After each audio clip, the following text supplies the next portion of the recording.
The museum has quite a long history. We always say that our founding moments happened in the 1980s, when District 6 was very much demolished and destroyed, and a group of activists came together and said, we don't want this area redeveloped as a white group area. And they really formed what we call the Hands Off District 6 campaign in 1989.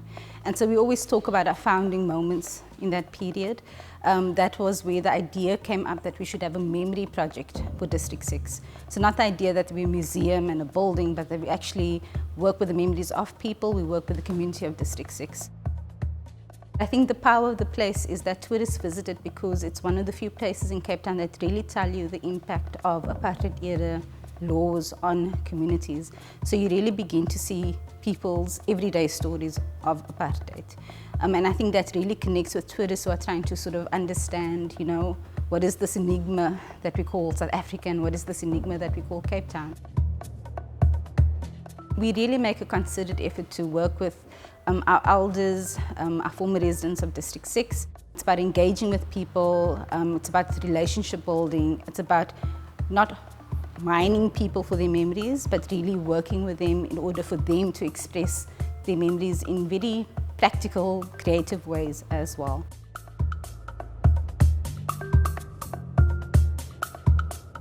We started off here in 1994. It was an exhibition called Streets, Retracing District 6.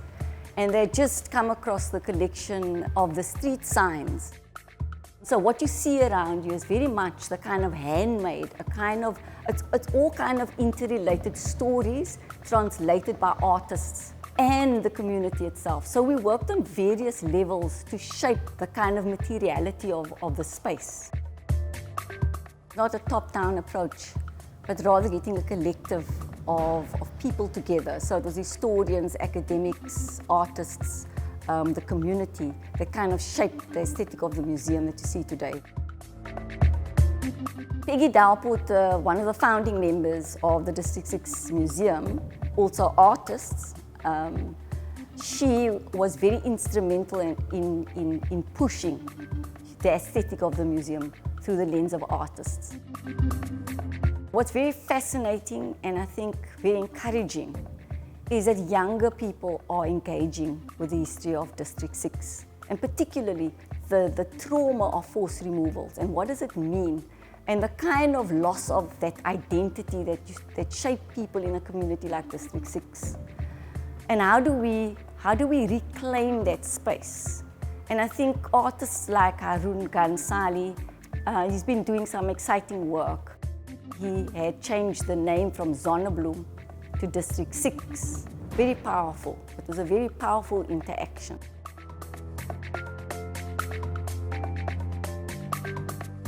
The Investec Cape Town Art Fair, I think it's an important platform.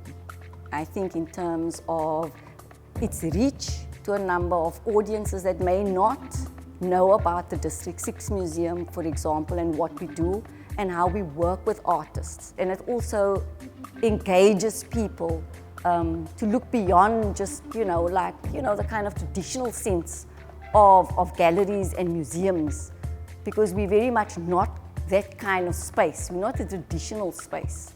I think people will be very surprised who we work with in terms of who we've worked with in the past. There's a number of artists who have contributed to this museum, and also younger people who are seeing the value of what District 6 and this archive means and this museum means to the people of Cape Town, nationally and internationally.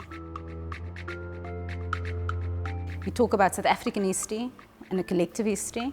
I think understanding how people have experienced the past is much more important to understanding the facts about the past. The facts help us, but I think the experience of what we went through and what we are going through together now is how we actually sort of shape a South African story.